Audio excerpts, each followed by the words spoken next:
Sales might be sexy, but it's profit that is the winner of the game. Hey, badass business owners, my name is Tammy, and I'm here to help you grow your business, but more importantly, grow those profits. And some people find this topic to be controversial because I'm one of those people that say sales are great, but honestly, it's the profit. It's a profit game at the end of the day. And some people are like, no, you got to go drive sales, sales, sales, sales. Look, yes, you need to drive sales, and there's seasons of your business where you need to really go after sales. But here's the thing. You can have all the sales in the world, but without that profit, you really don't have a business. You're bleeding yourself dry. You're probably using your personal money to keep the business afloat. You're stressed to the max trying to figure out how you're going to make things work. And at the end of the day, like I said, sales are sexy, but that's not what the name of the game is. And over the last week, I've actually been listening to and watching a lot of things that have to do with businesses that have become very successful, because I was interested in hearing their take on this entire subject.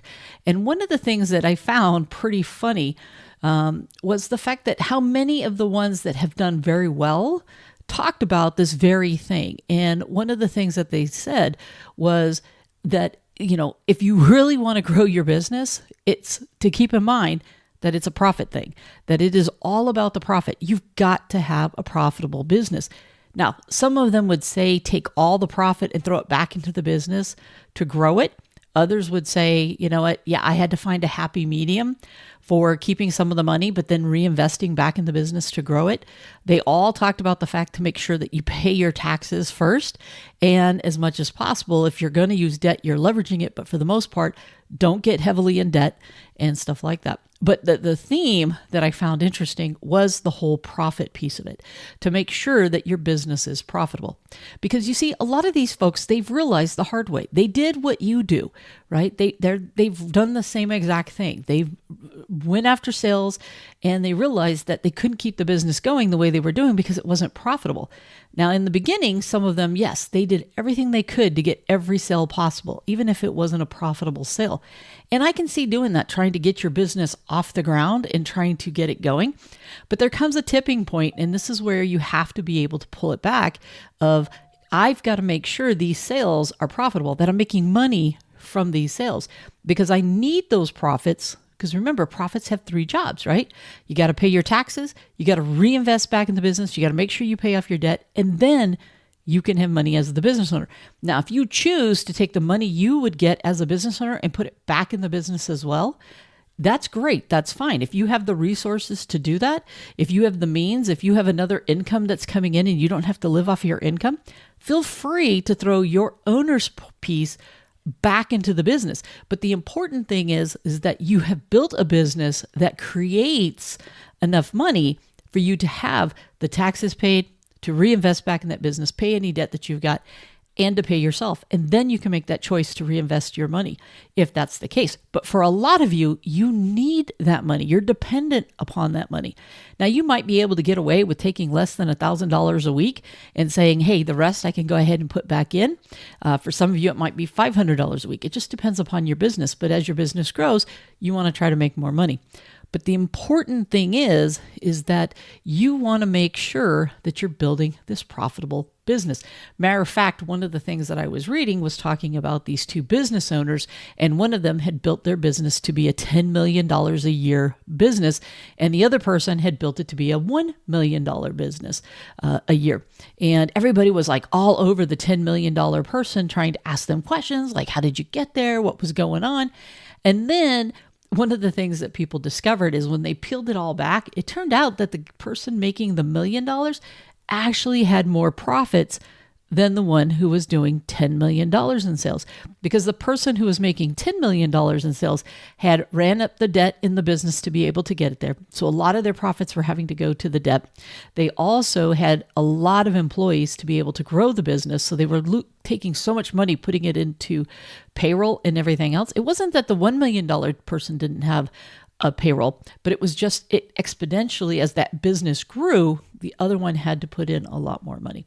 And at the end of the day, it was a matter of, do you want the $1 million business making more money, or do you want the $10 million business that sounds more sexy, but at the same time wasn't making near the amount of money that the other one was making just because of the output.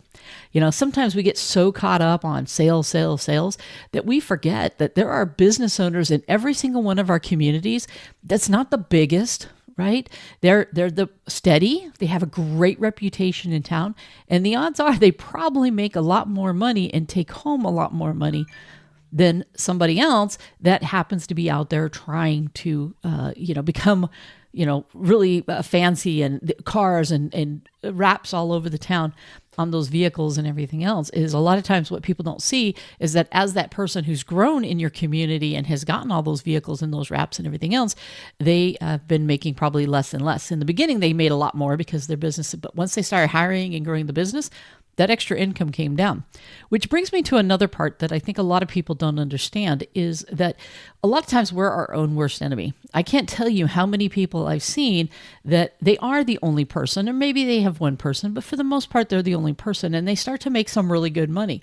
And one of the very first things they do is they go out and they go in to purchase a vehicle, for example. They go get a fancy truck, and they go into not only debt, but in some cases, they're now having this payment that's almost $1,000 or more for this vehicle that they did not need. A simple pickup truck that they got for $15,000, $20,000 and paid cash for is going to be just as reliable for their business, right, as that big, fancy $80,000, $100,000 truck with all the bells and whistles and the fancy tires and everything else that they've got going on.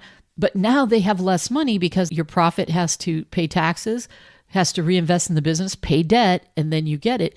Well, that debt of the business has now become part of this fancy payment. Even though technically it's you who went into debt and that you're paying for it, you just happen to say it's a business expense. But at the end of the day, your income needs to have that extra $1,000 a month to be able to pay on that truck. So you can say it's a business purchase, but we all know it was something personal that you wanted, and you were making enough money for you to go out and get that truck. And, great for you. If that was your dream and your goal and you wanted to have that truck, then I'm happy for you that you are able to get that truck. But at the same time, you took your profits and you made a decision that you wanted that truck. So when you say, oh, I don't have any money, no, you did.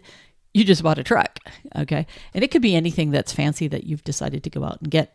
But at the end of the day, you couldn't have gotten it if your business wasn't profitable, right?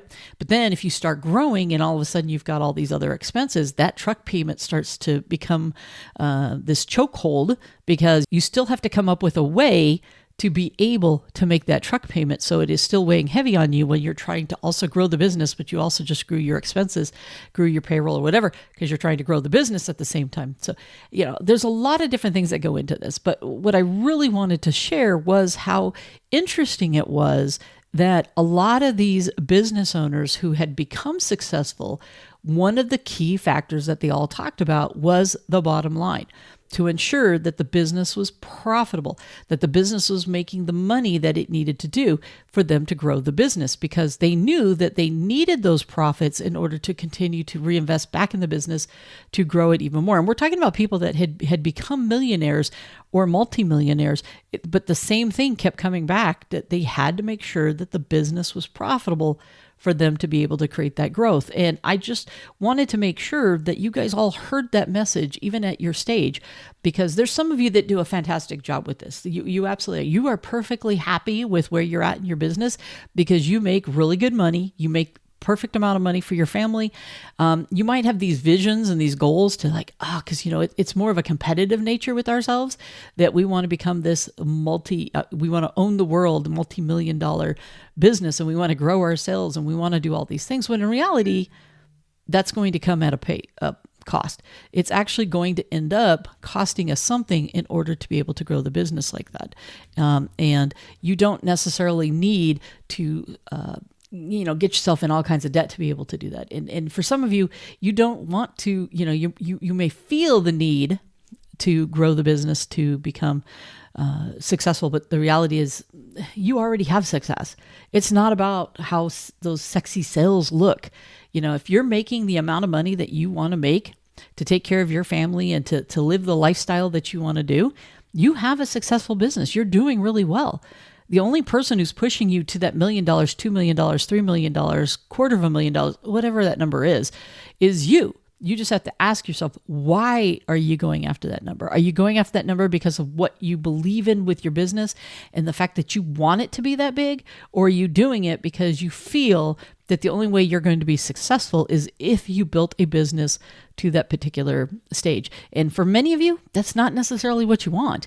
You just want to say, look, at the end of the day, I want to be able to make $100,000 a year. And I'm just picking a number. You can pick a number as well. Your number might be 75, it might be 100, it might be 200, it might be $500,000. I don't know. But what you need to do is you need to pick that number and say, how do I get my business to the point where after taxes, after reinvesting in the business, having my retained earnings, making sure I'm debt free, how much money do I want this business to be creating every single year that I'm able to pull out of that business? What does that look like? And you might find that in order to create that number doesn't have to be as high as you think it does. It's about, how do I run a better business? How do I make sure I'm controlling my expenses, my cost of goods, that I'm making sure that my profitability is as best as it can be, and then grow? Because a lot of times what we do is we go sales, sales, sales, sales, sales, without making sure that our business is profitable. So my thing is, just make sure your business is profitable before you go after those sales. So I'm not saying don't go after sales. I'm just saying make sure that your bottom line is working and that you have controlled those expenses and costs and whatnot, so that you can be as profitable as you can, and then grow the business with those profitability. You know, I was looking at one the other day where their expenses were running, I want to say it was like 34, 35%, something like that. And just by getting that down to 30%, it added thousands of dollars a year back to the business owner just by getting that one little thing down. Now, we can get our expenses down a couple different ways. One is by making sure that we are controlling what we're spending our money on. But that's where sales come in, because if I have more sales with the same number of expenses, that percentage comes down and I'm able to make more money. But you got to kind of know, do I have them under control first and foremost? Because half of our expenses don't grow when we grow. You know, if you're renting a building, as you grow that business, the rent for the most part might grow a little bit, but it doesn't grow that much. So any more sales, it kind of pulls that number down. And for some people, what happens is that they don't look at all those different pieces and components to their expenses and say, hey, am I running a lean, mean machine? And then now when I grow, my expense percentage will be a lower and lower number. But in some cases, your cost of goods stay the same, or they kind of move with you. If you're running about 50% of your cost of goods, all the sales that you do are going to be around that 50%, unless you find a way to get those cost of goods down as well. And it could be by purchasing better. It could be sharing through locations or with other business owners. It could be, do you even need it? Are they the right part? Whatever. There's a lot of different things that go into that for a different episode. But for the most part, your expenses are one of those big components to creating that profit at the end of the day that you're really trying to do. So my main point that I'm trying to get across is I want you to start thinking profitability. I want you to listen to people that have grown successful businesses. You know, and those people that have grown those successful businesses, what are they trying to tell you? What are they telling you to focus on? You know, I'm not saying that if you don't go crazy and throw everything at sales that you're going to fail. I'm not trying to say that. But a lot of people, they're absolutely going to fail. And the reason that they're going to fail is because they never created the profits to go with it. And you can only do that for so long, because if you have reserves of, say, $10,000, $20,000, once you burn through those reserves, all the money's gone, right? And I've watched people, their bank account be really high and they go crazy because they're doing all this investing back in the business. And that bank account gets smaller and smaller and smaller and smaller. And at some point, all that investing back into the business needs to start paying off. And I've seen it where it works, that all of a sudden they get it really down and then the business explodes. All the things they put in place did great. And they're able to really just rock and roll with their sales and their profits and everything else. And then I've seen other people where that investing back into the business, they have shrunk that account down and the results just aren't coming. They're not doing anything different. The things that they did weren't the right gambles that they took. And now all of a sudden they wake up and they burn through a great bank account, but yet the sales are regenerating those profits because the things they were doing weren't creating the profits that they needed. And so I'm just telling you, just remember, it's a profit game. The business must be profitable. The profitable business is what's going to allow you to reinvest back into the business. It's going to allow you to go after more sales. Those profits are what you need. So please, whatever you do, go for sales. But just remember, that's the sexy part of all of this. It's about the profit. The business needs to be profitable. And I know you know that, and a lot of you are out there trying to get your business to be profitable, and that's why I do these. I want to help you become more profitable. I want you to know and understand those business numbers, because that is the key to you having that profit, so that way you can make the money that you want to make, and you can go after those sales that you want to go after. All right, with that, I'm out of here. I'll talk to you later. Talk to you next time. Bye for now.